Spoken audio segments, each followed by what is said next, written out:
এ দিদি দিদি আমাকে 10 টাকা দে না প্লিজ, চিপস খাবো প্লিজ। কি চিপস খাবি? 1 পয়সাও দেবো না তোকে, 1 পয়সাও না। আমার সাথে ঝগড়া করার সময় মনে থাকে না, এখন ছুচোর মতো টাকা চাইতে চলে এসেছিস? যা এখান থেকে। দিবি না তো, দিবি না তো, দেখ এবার তোর কি করি, দেখ। আরে যা যা।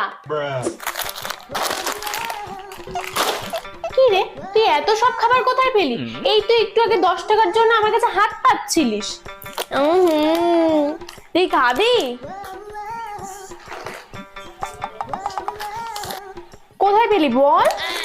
দেখ তুই তো 10 টাকা দিলি না, তাই আমি তোর বয়ফ্রেন্ড মানে রাহুল দাকে ফোন করে বললাম আমার এই খাবার লাগবে, আর তুমি যদি আমাকে না পাঠাও খাবারগুলো, তাহলে তোমার আর দিদির কথা আমি মা বাবাকে বলে দেবো রাহুল দা এগুলো আমাকে পাঠিয়েছে।